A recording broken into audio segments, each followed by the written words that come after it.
Gaano nga ba kagaling ang isang James Yap? Sa PBA kasi nasaksihan natin, nakita natin kung gaano kahusay, kagaling maglaro ang isang big game James Yap. Pero bago pa siya mag-PBA, maugong na talaga at usap-usapan na ang husay at galing ni James Yap. Balikan natin ito, isa sa mga programa ni Miko Halili na kung saan pinag-uusapan nila ang husay at galing ng isang James Yap. So, gaano ba kalaking alamat as a high school player si James Yap sa inyo? Nung unang kita ko, just 6'2". In that time, 5'10 lang. Ano ko babantayan to? Di, kaya mo yan. One time, sobrang dikit ng depensa ko. Ginanon ako ni James ng bola sa mukha. Gumanon ako, tapos tumira siya ng 3 points, sabay. Ganoon? Ginanon ako, sabi, Ganoon ka? meron ka sa akin mamaya. Sabi ko kay James, ganun. Tama ba siya, Jordan ng Iloilo? Jordan ng Iloilo. Yun talaga yung tawag sa kanya, Jordan ng Iloilo. Jordan ng Iloilo yun. Kung sa Cebu, si Dimape, may James Yap sa Iloilo. Even ako, nung nakalaban ko sa Iloilo, starstruck ako kasi laki, malakas tumalon. Ako, personal experience, Adidas Streetball 3x3 sa Baguio. High school, James high Yap, school yan. oo, champion kami sa NCR, tapos may kalaban kami galing Bacolod. So, preparation namin lang, nagpuyat kami before the night. Kala namin, kayang-kaya namin. So, first-hand experience, James Yap.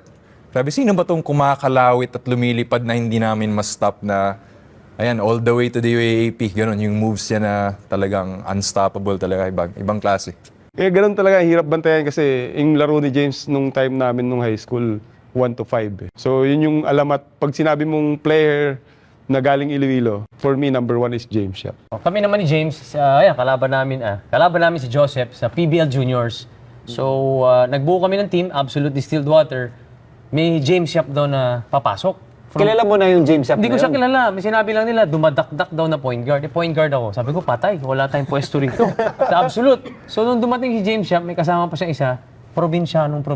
Kulang na lang yung bayong. Kita mo, itim-itim ni James, yung buhok, yung ganun.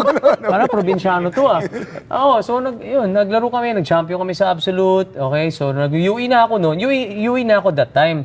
So si James nga raw pupunta raw ng Lasal. Pero niyayaya ko siya, pare, let's go to UE.